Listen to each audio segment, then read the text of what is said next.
ನಮಸ್ತೆ ಸ್ನೇಹಿತರೆ, ಯಾವ ಸಾಲ ಮೊದಲು ತೀರಿಸಬೇಕು, ಯಾವ ಸಾಲ ಮೊದಲು ತೀರಿಸಬೇಕು ಎನ್ನುವುದನ್ನು ತಿಳಿಯುವ ಮೊದಲು ನೀವು ನೆನಪಿಟ್ಟುಕೊಳ್ಳಬೇಕಾದ ವಿಷಯವೇನೆಂದರೆ, ನೀವು ನಿಮ್ಮ ಒಂದು ಸಾಲವನ್ನು ತೀರಿಸುವುದಕ್ಕಾಗಿ ದೃಷ್ಟಿ ಹರಿಸಿ ಅದು ಸ್ವಲ್ಪ ಇದು ಸ್ವಲ್ಪ ಅಂತ ಕೆಲವು ಜನರು ಸಾಲವನ್ನು ತೀರಿಸ್ತಾ ಇರ್ತಾರೆ. ಇದರಿಂದ ಆಗುವ ಕಷ್ಟಗಳನ್ನು ನೀವು ಅರ್ಥ ಮಾಡಿಕೊಳ್ಳದೆ ನೀವು ಟ್ರ್ಯಾಕ್ ತಪ್ಪಿ ಹೋಗುವ ಸಾಧ್ಯತೆಗಳಿರುತ್ತವೆ. ಹಾಗಾಗಿ ಒಂದು ತೀರಿಸುವಂತಹ ಸಾಲವನ್ನು ಯಾವ ರೀತಿ ನಿರ್ಣಯ ತೆಗೆದುಕೊಳ್ಳಬೇಕು, ಈ ಸಿಂಪಲ್ ಟೇಬಲನ್ನು ನೋಡಿ.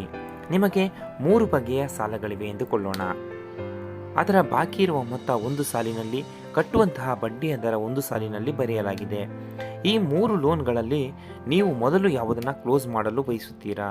ಸ್ವಲ್ಪ ಕಾಲ ಯೋಚಿಸಿ.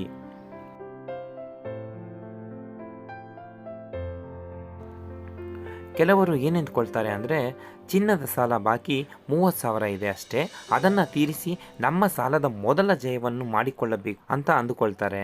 ಇನ್ನು ಕೆಲವರು ಬಡ್ಡಿದರದ ಆಧಾರವನ್ನು ನೋಡಿ ಪರ್ಸನಲ್ ಲೋನ್ ಇಂಟ್ರೆಸ್ಟ್ ರೇಟ್ ಜಾಸ್ತಿ ಇದೆ, ಅದನ್ನು ಕ್ಲೋಸ್ ಮಾಡೋಣ ಎಂದುಕೊಳ್ತಾರೆ.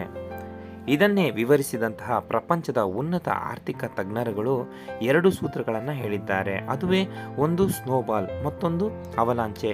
ಇಲ್ಲಿ ಡೆಟ್ ಸ್ನೋಬಾಲ್ ಹೇಳುವುದೇನೆಂದರೆ, ಮೊದಲು ಕಡಿಮೆ ಇರುವಂತಹ ಸಾಲವನ್ನು ತೀರಿಸು ಎಂದು ಸೂಚಿಸುತ್ತದೆ.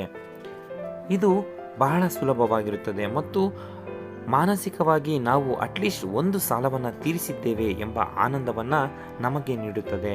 ಇನ್ನು ಡೆಟ್ ಅವಲಾಂಚೆ ಏನು ಹೇಳುತ್ತದೆ ಎಂದರೆ, ಹೆಚ್ಚು ಇಂಟ್ರೆಸ್ಟ್ ರೇಟ್ ಇರುವಂತಹ ಲೋನ್ಗಳನ್ನು ಮೊದಲು ತೀರಿಸು ಎಂದು ಸೂಚಿಸುತ್ತದೆ. ಮೊದಲನೆಯದು ಮನಸ್ಸಿಗೆ ಸಂತೃಪ್ತಿಯನ್ನು ನೀಡಿದರೆ, ಎರಡನೆಯದು ಫೈನಾನ್ಷಿಯಲ್ ಬೆನಿಫಿಟ್ನ ಆನಂದವನ್ನು ನೀಡುತ್ತದೆ. ಇವೆರಡರಲ್ಲಿ ಯಾವುದು ಉತ್ತಮ ಎಂಬುದನ್ನು ಪ್ರಾಯೋಗಿಕವಾಗಿ ಯೋಚಿಸಿ ನೋಡಿದರೆ, ಎರಡನೇದಾದ ಡೆಟ್ ಅವಲಾಂಚೆಯಿಂದ ನಮಗೆ ಹೆಚ್ಚು ಲಾಭ. ಅಂದರೆ ಇಲ್ಲಿ 14% ಬಡ್ಡಿ ಇರುವಂತಹ ಪರ್ಸನಲ್ ಲೋನನ್ನು ಕ್ಲೋಸ್ ಮಾಡುವುದು ಉತ್ತಮವೆಂದು. ಆದರೆ ಕಟ್ಟುವಂತಹ ಮೊತ್ತ 2 ಲಕ್ಷವಿದೆಯಲ್ಲ, ಹೇಗೆ ಕ್ಲೋಸ್ ಮಾಡೋದು ಎಂದು ನೀವು ಯೋಚಿಸಬಹುದು. ನಾವು EMIಗಳನ್ನು ಕಟ್ಟುತ್ತಲೇ ನಮಗೆ ಎಷ್ಟು ಸಾಧ್ಯವೋ ಅಷ್ಟು, ಅಂದರೆ 50,000, 1 ಲಕ್ಷ ಅಸಲು ಕಟ್ಟುವುದರಿಂದ ನಾವು ಕಟ್ಟುವಂತಹ ತಿಂಗಳುಗಳು ಕಡಿಮೆಯಾಗುತ್ತದೆ. ಅದರಿಂದ ಬಹಳಷ್ಟು ಬಡ್ಡಿ ಹಣವನ್ನು ಉಳಿಸಬಹುದಾಗಿದೆ.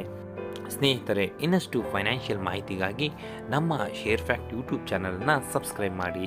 ಈ ವಿಡಿಯೋ ಇಷ್ಟ ಆಗಿದರೆ ಒಂದು ಲೈಕನ್ನು ನೀಡಿ. ಧನ್ಯವಾದಗಳು.